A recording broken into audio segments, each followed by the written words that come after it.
英語会話。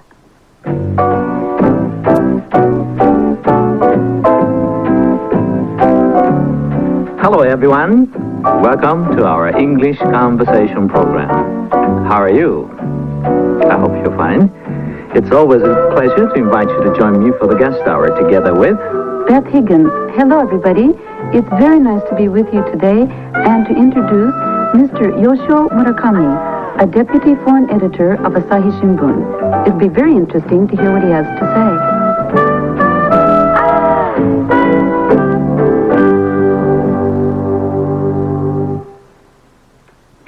Well, we are very happy to have you on this program today, Mr. Murakami. I'm very happy to be invited to this very distinguished program. Hello, everyone. Well, Mr. Murakami, may I begin by asking what you are currently doing? Probably our listeners are wondering what sort of work you actually do in your office. Yes, I'll be very happy to. First of all, like Beth Higgins just introduced me, I'm one of the foreign news editors, the deputy editors of the Asahi Shimbun. It's sometimes called a news desk. I deal with the news that is being filed every day by our staff correspondents, sometimes carried in by foreign wire services, and I establish priority out of all the news that comes in and decide what to print, what not to print, depending upon the importance, significance, the meaningfulness of the news. So do you mean then you are the first person to get the information outside? I think you can say that. I'm one of the very first persons in this country, along with my counterparts in our competitive newspapers and the radio television stations, to get the news as far as these news are concerned with the overseas world. And is it a very busy work? It's a very busy work. Sometimes it's very exciting news. If I may pick up some of the recent happenings, for instance, President Reagan's departure from Washington to Japan, we will be one of the first to know. And prior to a presidential visit to Japan, you'll probably recall of the Korean airliners incident over the Hotsuk, the bomb incident in Rangoon, Burma, all these past incidents that occurred in October, November, we were the first to know. So you should be very busy. And you mentioned that you are what we call in Japanese desku. And could you tell us a bit about that? Because, you know, the word or the expression desku, for instance, あの人はデスクです. It seems to be journalistic jargon, and I wonder if all our listeners know what it actually means. So are you in a position of what we call desku? Am I right? That's correct, and I agree with you. It's journalistic jargon, certainly. I think I do not know exactly what is the origin of the word, but I think it surely describes what I do every day. And in other words, I sit down there. Once I sit down there, I rarely would have time other than just to deal with the news that comes in. And sometimes it's very difficult to establish priority because the news items that flows into the newspaper's office is thousands every day, and we can only print probably 30 to 60 news items. So limited percentage. Very, very limited.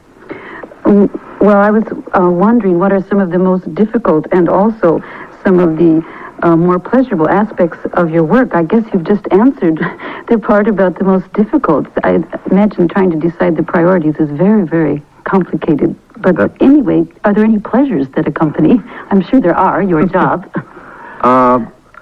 It's sometimes quite difficult, sometimes exciting, and oftentimes frustrating, because as the news desk, I would like to relay as many news items as we can to our readership. And I cannot because of the limited space of the newspaper. And I think it is also true with the radio and television stations because their time, too, very limited as far as their news hours are concerned. I think being a news desk does not necessarily mean that I'll be sitting down there forever. Sometimes we do go out meaning to abroad for news coverage. Recently, I went to Moscow and met some of the exciting officials of the Soviet government. That was my first time. That was exciting. And in the course of our travel abroad, we would see oftentimes the countries, the people, the food, culture, sceneries that I have not seen before. And those are pleasant experiences. In English, we sometimes use the expression a feel for the news, and I think you're certainly a gentleman who has that, because I know that you've received an award from the Japan Newspapers Association for your outstanding reporting. So could you tell us something about the award that was given to you? I received that award while I was posted in Washington, D.C. as a correspondent, and I was covering the White House. That was the award was given in 1977, but the so-called Lockheed scandal occurred in 1976. My award was for covering that news and have an exclusive interview with the responsible officials of that company. And I'm sure you handled that in all English, and I'm sure our listeners are wondering how you acquired such a good command of English, and can you share some of your English learning experiences with us? And I understand that you used to be a faithful listener of this program. I'm happy to say that. I will be very delighted to explain in detail about this, because I really believe that this English language program of 6:45 every morning, except Sunday, Nowadays, yes. This NHK program is the program that I really listen to, and this is the tool that whatever English, the command of the language that I have in the field of English language, I learn it all by this program. And that was back many years ago, and I'm sure, Mr. Togo, you are still as young as I was. And that's right, you and I were in the same shoes, I should say, right? at the time. Mr. Toru Matsumoto was the teacher of this program, and I suffered from a very severe case of pneumonia. It's a kind of a lung illness when I was the second year grade of senior high school. And that was, luckily for me, it happened during the summer vacation, so I didn't miss many of the classes, but I was flat on my back in my bed, and I had a very delicious food every day, and I do not have any exercise, so I can't sleep. I used to get up very early while I was ill that summer, and all of a sudden I look at the newspaper's radio program, and in those days television was not as popular as it is today, and I just could not wait every morning until 6:45 comes, and I just listened to the program all summer long, and after I recovered from that illness, school works occupied much of my time, unfortunately, but fortunately or unfortunately, I suffered from even severer case of the same illness the following summer. And the second time around, I didn't have any doubt. I just went right ahead with this program at 6:45 in the morning. What I did specifically was that every lesson of the day I memorized, I learned by heart. And I repeated it over and over again after the program is over. And then I did the same thing in the afternoon, and then the same thing all over again in the evening, all by myself. 3 times a day. Right.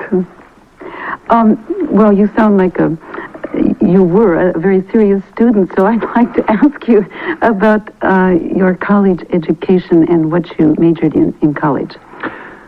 I went to Keio University and I majored in international economics. But upon graduation from Keio, I was accepted as a scholarship student by the Fletcher School of Law and Diplomacy, which is a graduate school of international relations administered by both Harvard University and Tufts University. It's located outside of Boston, Massachusetts, where I majored in international law and diplomacy and studied for 3.5 years and then received my PhD there.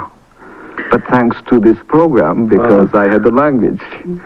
Thank you very much for referring to this program repeatedly, Mr. Murakami, but I understand that you have had some experience of teaching in American college as well as in Japanese college, and could you tell us a bit more about your that aspect of the career? When I went over to the United States, I decided if I could possibly contribute to the American academic circles, something that is not related to Japan, I would like to do it. And luckily I was selected as an instructor of government at Tufts University, and I was 23, and my students were seniors of that college, and all American students, and they were 21, 22. That was an added experience for me as far as learning the English language, because the students are interested in testing my ability, so they used to use difficult words and dictions. Instead of using the word educational, they might say pedagogical. Instead of using the word difference, they might say dichotomy, and I'll be sort of being trained by my students. But that was a very good, exciting experience. And some of the listeners are interested in then knowing how you became further interested in your career as a reporter after that. Well, initially, when I went to the United States at an education in international relations, I was interested in becoming an international civil servant. But I quickly realized that, unfortunately, I think, my country of origin is not especially suited for such a work, in that Japan does distinctly belong to the free world of nations as opposed to the communist orbit of nations. Oftentimes, I think the very promising career is for those people who come from the third world, the neutral countries, or which does not really belong to either of the blocks. So I have decided to go to academic career, and I came back to Japan and I started teaching at my alma mater, which is Keio University. But in the course of my teaching, I realized that there may be some more exciting job. And the Asahi Shimbun recruited me, and ever since I'm with the journalism. Well, then you became a journalist, and of course you have been an overseas correspondent and in several countries, I'm sure. So could you tell us some particularly interesting experiences that you had? I have covered, for example, U.S. elections, presidential elections since 1968, each time I went over to the United States. But prior to that, I was posted as a bureau chief in Bangkok, Thailand. And as you may recall, that was the period of the Vietnam War. So I went to Saigon, today's Ho Chi Minh City, many times. I went to Phnom Penh of Cambodia. I went to Vientiane, Laos, and of course have been to Rangoon, Burma, many times. And after covering the Asian region, I was transferred to Washington, and then I started covering the White House, Pentagon, the Defense Department, that is, and the U.S. government. Well, excuse me, Mr. Murakami, but that's all the time we have today, and I really wish I could continue to listening to you. So would you mind coming over once again next Saturday to talk to us again? I'd be very happy to. Everybody, this concludes today's guest hour. So long. Goodbye for now. Goodbye. 担当は東後勝明先生。お相手はベス・ヒギンズさん。ゲストは村上義雄さんでした。英語会話を終わります。